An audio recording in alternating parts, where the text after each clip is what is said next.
have your Bible, and I hope you do, turn with me back to the Gospel of Luke, chapter 7.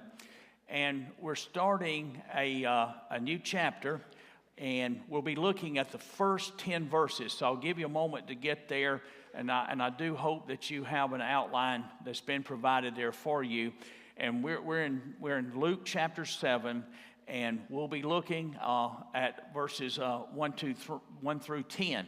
Now, as you're finding your place, I want to tell you something, that this is an awesome passage. It is so good, and one of the reasons it is, and I want you to make sure you get this, is that in this text we're able to see what impresses Jesus.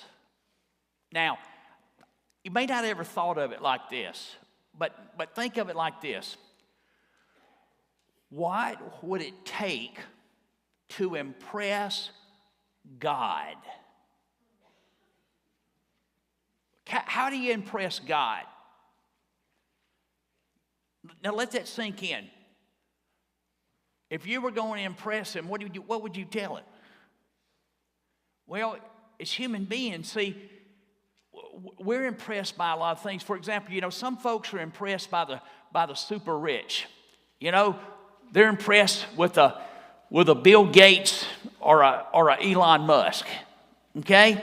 Others impressed by Hollywood celebrities and by powerful politicians and by great athletes with great talent. And so as human beings, we're impressed by a lot of different things. But what's interesting to me, all the things that tend to impress men had really no effect upon the Lord Jesus. And I want you to write this somewhere on your outline or somewhere. Only twice in all the New Testament do we read where Jesus marveled at something. That is, that he was impressed with something. Only twice. And you know what? It had nothing to do with man's position or power or authority or abilities. Both times, I want you to listen, it had to do with faith. Now let that sink in. Only twice in all the New Testament are we told that Jesus was impressed with something, and both times it had to do with faith. Now, with that in mind, let's pick up chapter 7, and we're going to be looking at the first 10 verses. Now, notice Luke writes, now that's Jesus. Now, the NIV has Jesus there, but actually there's only a pronoun in the text, but it is Jesus. So when he had completed all of his discourse or his sayings, literally his words, in the hearing or literally the ears of the people, he went to Capernaum. And a centurion's slave or servant, translated either way, now get this, who was highly regarded by him, was sick and about to die. And when this is the centurion, heard about Jesus, he sent some Jewish elders or elders of the Jews asking him to come and to save or heal the life of his slave or his servant. And when they came to Jesus, this is the Jewish elders, they earnestly implored him, saying, he is worthy for you to grant this. He deserves for you to grant this to him. Now look at verse 5. They tell him why. For he loves, that's from the word agape, agapao, the word agape. He loves our nation, and it was he who built us our synagogue. Isn't that amazing? He built them a church. Now Jesus started on his way with them, so he's going to honor the request. And when he was not far from the house, the centurion sent friends, saying to him, Lord, there's the word we've talked about here, kurios, shows up again. You ought to have notes about it. Kurios, Lord, do not trouble yourself further, for I am not worthy, look at that, for you to come under my roof. And he says, for this reason, I did not even consider myself worthy, word used again there, to come to you. Isn't that amazing? But just say the word. Now the word there is logos. Just say the word and my servant will be healed. For I'm also a man placed under authority with soldiers under me. And I say to this one, go, and he goes, and another one come, and he comes, and to my slave, do this, and he does it. Now everybody needs to mark verse 9. Here's an important part, main part. Now, when Jesus heard this, what the centurion was saying. Now, the New American Standard, King James, says he marveled. NIV says he was amazed. Good translation. We'll talk about it. And he turned and he said to the crowd that was following him, I say to you, not even in Israel, talking about the Jews, people who knew God, have I found such great, what? Faith. Jesus says, I hadn't seen that kind of faith among God's people. Now, look at verse 10. It's kind of like an afterthought. Luke doesn't go into the miracle a lot. And when those who had been sent returned to the house, they found the slave in good health. Jesus didn't even go there. He didn't have to, did he? Father, this is a holy moment with your holy word. Lord, there's somebody who needs to hear this today. We all need to hear this. Lord, again, if there's somebody today that's not saved, today I pray would be their day of salvation. And Father, for the next few moments, would you just let me get out of the way and be the mouthpiece for the text? And Lord, for all you do, we'll give you honor and glory. And we ask this in Jesus' precious name and for his sake, amen. Now, you'll notice in your outline, as we work our way through the text, we're going to talk about three main things. Now, first of all, in verses 1 through 5, we're going to see the request, all right?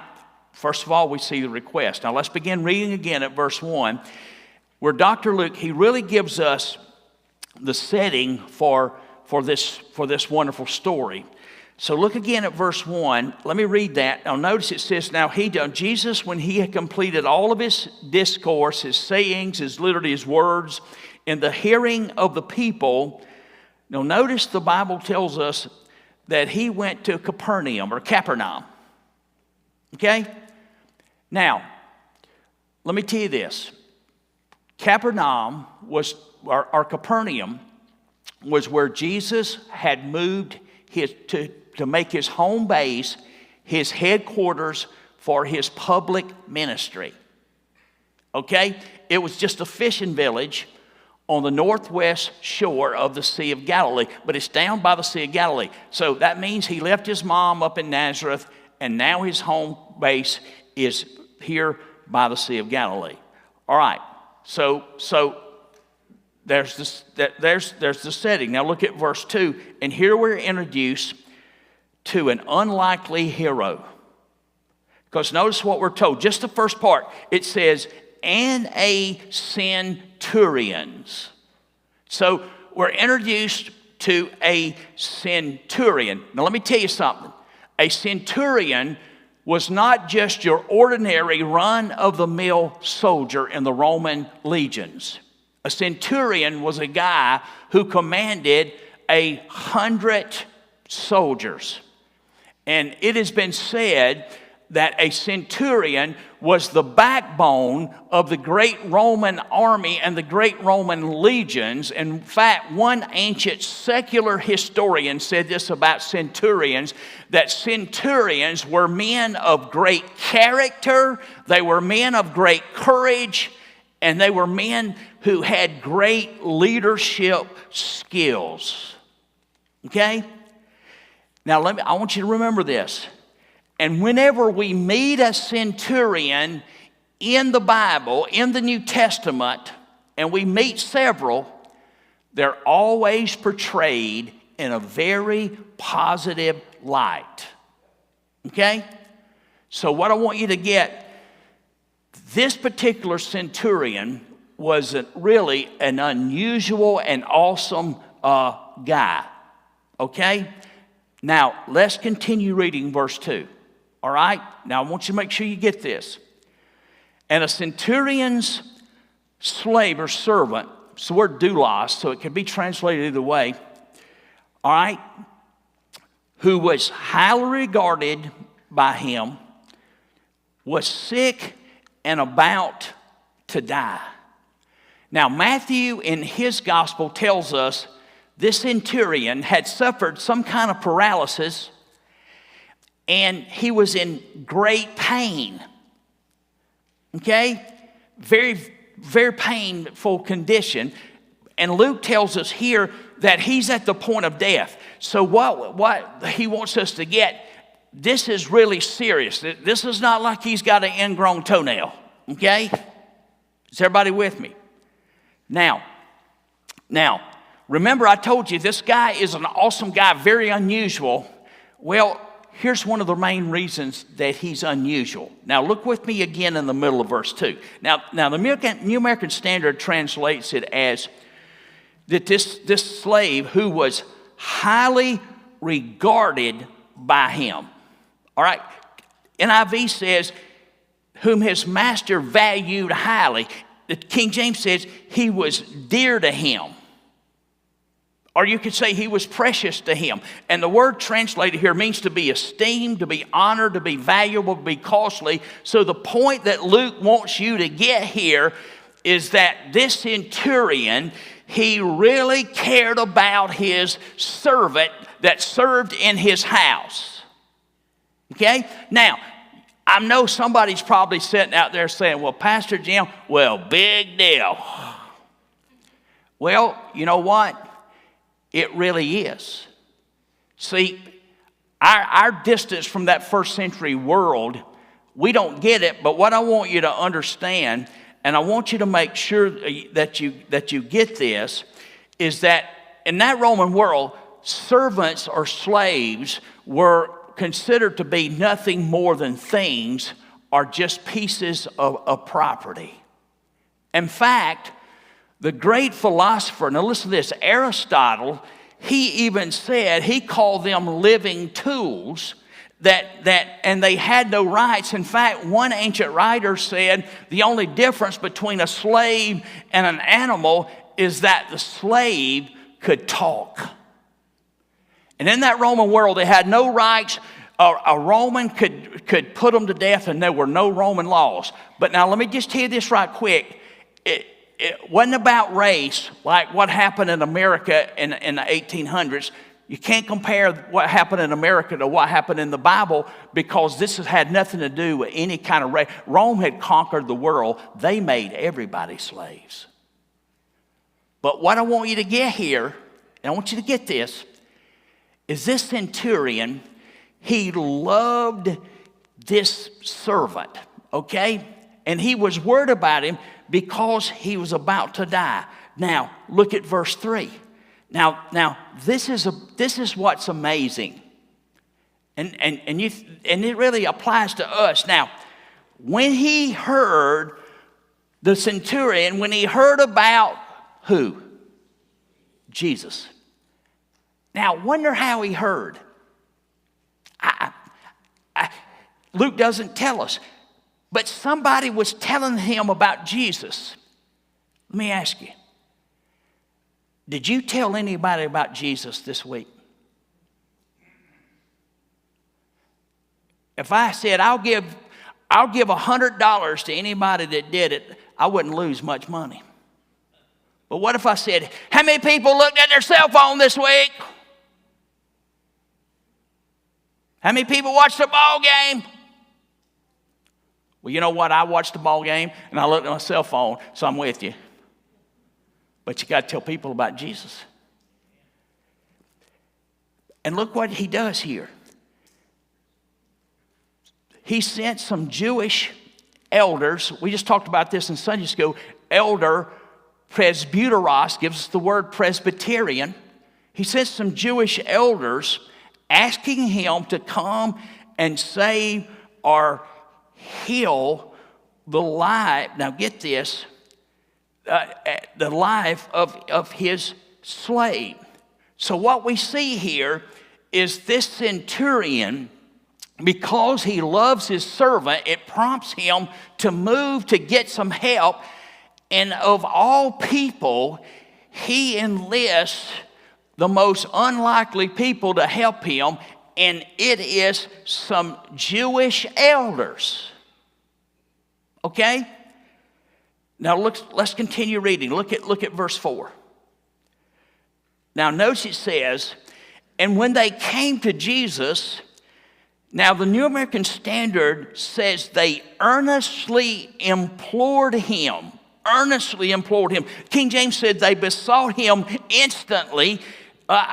You could say eagerly. The word used here has great intensity and great fervency. So the thought here is they really wanted Jesus to come and do this. Okay? So notice what happens. Saying, he's worthy, he's deserving for you to grant this to him. So what we see here is that these Jewish elders, they come to Jesus and they tell this Jesus that this centurion was definitely worthy. He deserved Jesus for you to come and help him. Okay? Now, let me say again. We still don't get it. Just like talking about this centurion, we don't get how incredible this is because Jews and Roman soldiers, now get this, were natural-born enemies. Okay? Because first of all, think about it. This centurion's a Gentile. He was probably Roman or he could have been Greek. But the point is, he's a Gentile. Okay? And it's kind of like this. Dogs hate or chase cats, and cats chase rats because that's what happens. And so Gentiles hated Jews. You know why? Because Jews what? Hated Gentiles. Okay? And furthermore, think about this. This centurion worked for Herod Antipas, okay, who was the absolutely hated and despised puppet king for the Roman emperor. And you know what this meant? Now listen to me. This meant that this centurion was a part of the Roman occupation force that had overtaken the promised land of Israel and taken away their autonomy and their freedom and their liberty. Okay?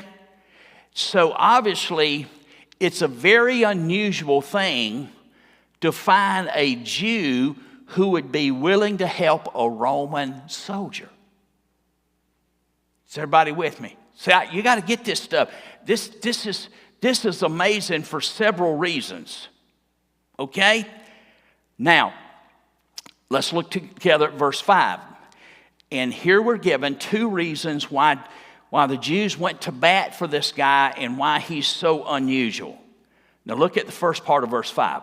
For he, that's the centurion, for he loves, that's the word from a word agape. Agapao is the verb, but it's from agape. So he loves our nation ethnos, gives the word ethnic. He loves our nation, but there they were talking about Jews. So this centurion actually loved the Jews there in Capernaum. Now think about that. Here's a tough, battle-tested Roman centurion. And he had to be a tough guy because, listen, it's like a Navy SEAL. Of course, I hope they're not going woke like the rest of the Army. But if you show me a Navy SEAL, I'm impressed. Well, this guy was impressive, but you know what? He must have had a loving, compassionate, tender heart. You know why? Because he loved his servant. And he loved those Jews, and Jews could be the most obstinate, hard-headed, rebellious people in the world. And he loved them. Now look at the next part of verse 5. And I want you to see something here. This centurion proved his love because he put his money where his mouth was. You ever heard the old saying, proof's in the pudding? Well, the proof's in the pudding here because, and that's why, people say, oh, I love Jesus. Don't tell me you love Jesus if you're not invested financially in your church. In fact, if I know you don't give, I don't really give a hoot what you got to say. Of course, that's why I don't try to look unless I have to. But this guy put his money where his mouth, because look what it says. Look what they're saying. Not only does he love our nation, but it was he who built our synagogue. He paid for their whole church building. I was thinking the other day, we're going to do this renovation, and it's going to cost a lot of money. And I think, why couldn't somebody like Bill Gates come here who's got so much money? He could actually give everybody person on earth. There's about 8 billion people on the earth. He could give everybody $1. Of course, it wouldn't do much, would it? But why couldn't he give us $1 million? He'd never miss it. It'd be like me giving somebody a $20 bill. Well, this guy, he built them a synagogue out of his own pocket. Why? Because, see, love, generosity always follows love. Now, let me tell you something before we go on. Some scholars believe this centurion was, and I put this in your outline, was what was probably is called a God-fearer. Now, you say, what is that? Really, a God-fearer is a technical term for a Gentile who had come to saving faith in the one true God of Israel. But they had not gone all the way to becoming a full Jewish proselyte. Because you know what? One thing, if you were going to be a full Jewish proselyte, you know what a man had to do? Somebody said it. Be circumcised. Oh, boy. Don't you think that'd kill church growth? It's hard enough to get people to come to church now. Can you imagine if all the men, if you come and you're not circumcised, you got to do that? Now, I don't even like to think about it. Okay? Well, I'm glad to do it when they're babies and you don't know. Okay? All right? But, all right, he'd have to be circumcised and he'd have to eat kosher food. And I don't think he said, nah, I'm not going there. But let me tell you something. I can't prove this, but I think from what we see, it was obvious that God had been working on this man's heart. Somebody told him about Jesus, and he's open to Jesus. Okay? Now, let's go to 6 through 8. Our second point. First of all, we have seen the request. Now we're going to see the recognition. I want us to see two things about this Roman centurion. I want you to fill in the blank. Give you a little work to do this morning. First of all, fill in the blank. First of all, I want you to notice his humility. Fill it in. Humility. Okay? Look at verse 6.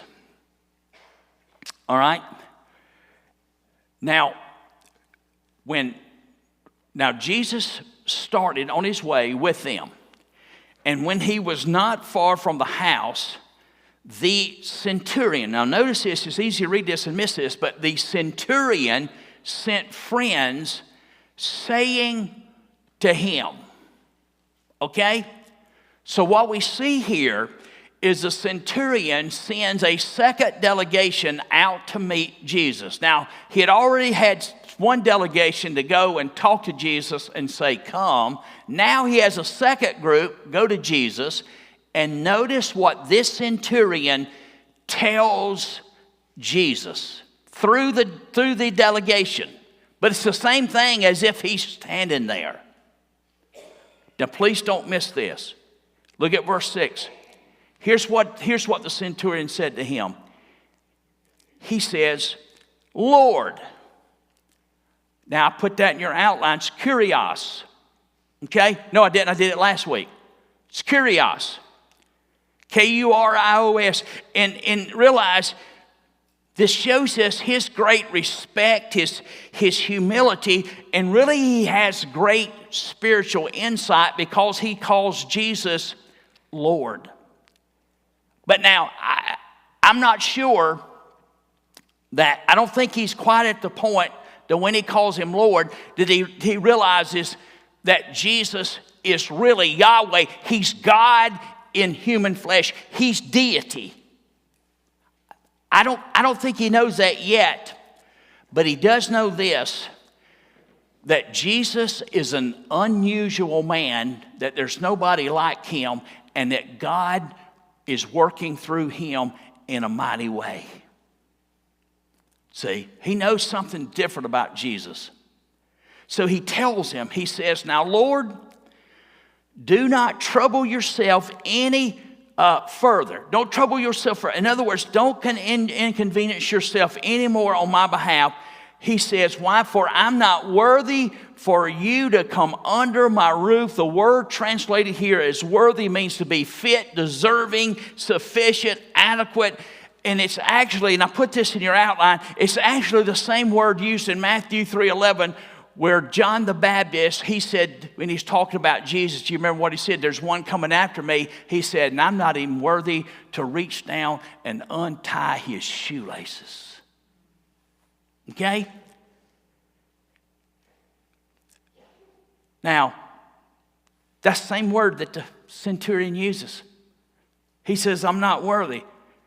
Look at the first part, continue reading the first part of verse 7, verse 7. Look, he says, for this reason, not only do I don't think you ought to come on my roof, for this reason, I didn't even consider myself worthy to come to you. Now, folks, get this. This centurion, he's a commander. He's a big wig in the army.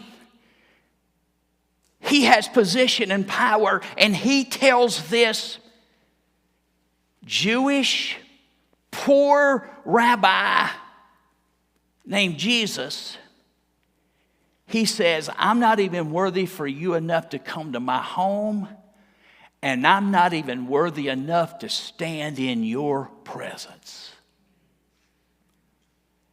Is that not amazing? Now, there's some critical scholars, liberals, who will say, well, maybe he was just thought himself was too good and he was too busy. No, that wasn't it. He really didn't think that he was worthy to even stand in Jesus' presence. And you know what? Folks, that's humility. And I want you to notice the contrast. See, back in verse 4, the Jewish elders coming to Jesus. Jesus, this guy's worthy. He deserves for you to help him. They're going, he's worthy. And this guy's saying to Jesus, what's he saying? I'm not worthy. But now hear me, I'm not criticizing the Jewish elders for having this opinion about him and saying that he is worthy, because from their viewpoint, man, this centurion had done a lot, and I don't blame them. If somebody built us a brand new church building, I'd be wanting to say, he's worthy. Wouldn't you? But here's the deal. But this centurion was able to look down inside of his own heart and life, and he realized something. And I pray that we do, and the Lord's just reminded me of this week studying this, is that nobody is worthy to stand in front of Jesus, much less be helped by him. Okay? And as your pastor, I want to tell you something. Please hear me. Don't ever forget I said this.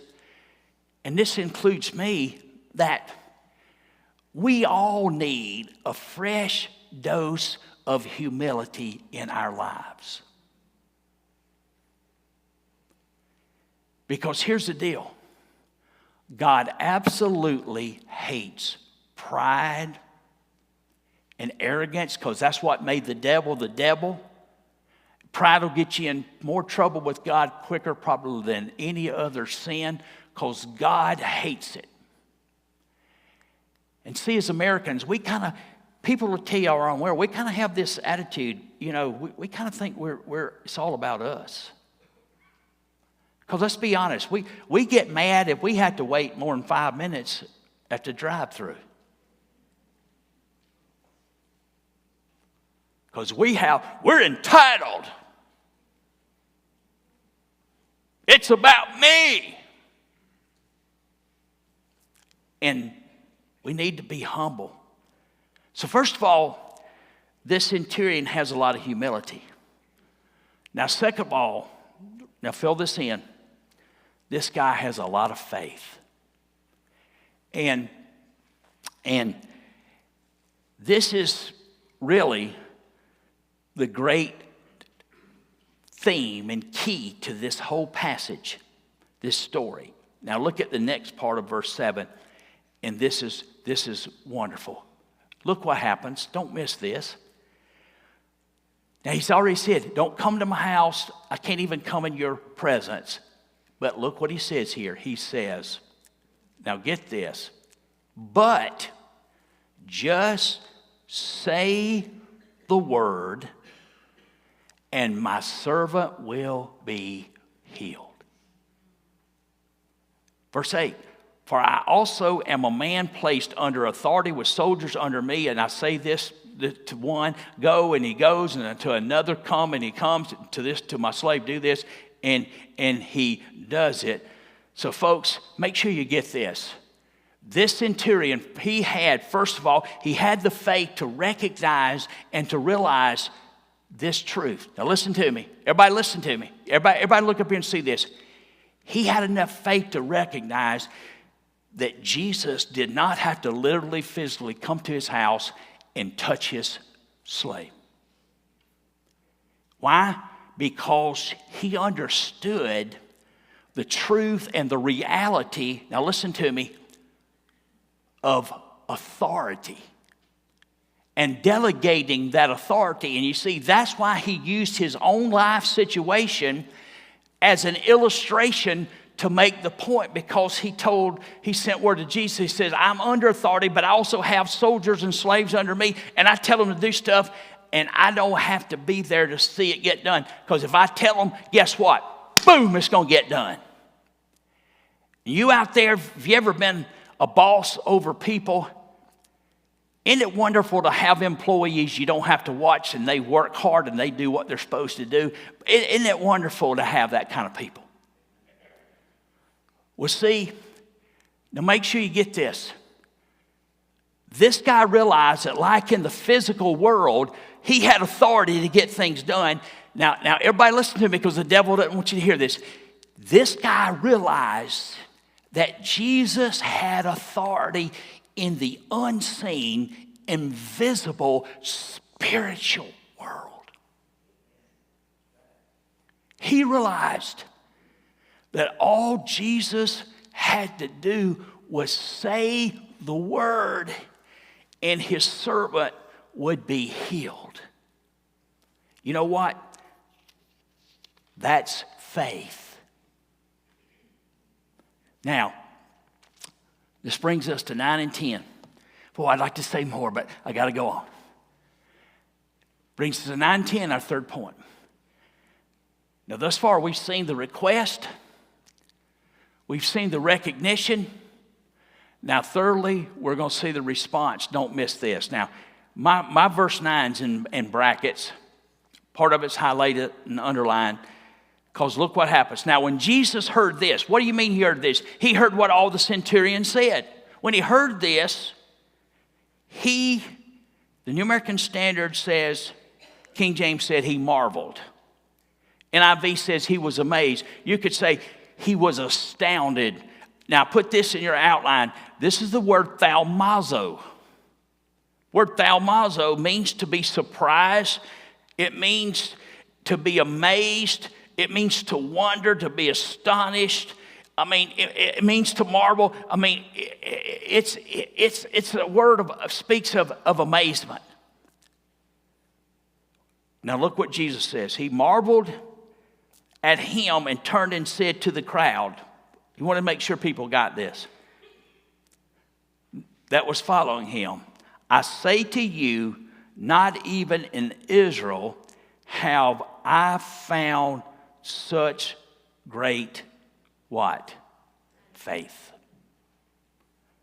Now remember I mentioned at the first of the sermon, there's only 2 places in the New Testament where Jesus marveled at something. Now put that in your outline here. Don't turn there. But first of all, one is used in Mark's Gospel, chapter 6, verse 6. Okay? And he marveled, don't turn there, but this is when Jesus went to his hometown of Nazareth, preached a sermon to his hometown folks. They rejected him, and Mark 6:6 tells us that he marveled at their absence of faith in them because they were Jews and faith should have been present, but it was absent. Okay?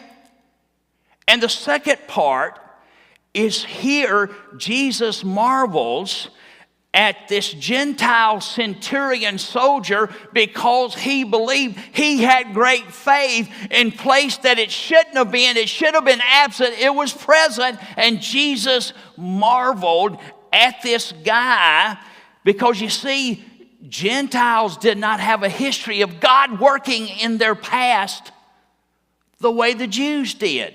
You know what? This Gentile couldn't look back and say, you know what? I got an ancestor named Abraham that God came down and spoke to and made a covenant with him. He didn't have a Moses who stood at the burning bush and led them out in the Exodus. He didn't have Jeremiah and Isaiah and the prophets. And I don't know if you ever thought about this. The Gentiles did not have the inerrant, infallible Word of God, the Old Testament, entrusted to them. Only the Jews had it. So this guy didn't have a pedigree. He did not have a background. But you know what? He still believed in Jesus. Now, let me ask you something. What about you? You want to impress Jesus? You know how you impress Jesus? You impress Jesus because you come to him in simple childlike faith. And you just take him at his word. And you see, the Jews commended the centurion to Jesus. Now think with me. They commended to Jesus this centurion because of what he had done. And I don't blame him. He had done a lot for the Jews, but I want you to notice something. Jesus commends the centurion for one thing. What? Faith. Okay? And he made sure the people knew what he was saying. What they understood that. Now, I want to stop here. I want to give you 2 quick things of practical application. I left some room down there. If you're one that likes to write stuff down, I hope you do. first of all, I want you to write this down. Let's talk about our hearts. Let's talk about our own hearts. You see, this centurion had a tender heart. It was soft. It was compassionate. He loved his servant. He loved the Jews. And in other words, he loved people that the world says they're really of no value. Aren't you glad that God doesn't look at people like we do oftentimes?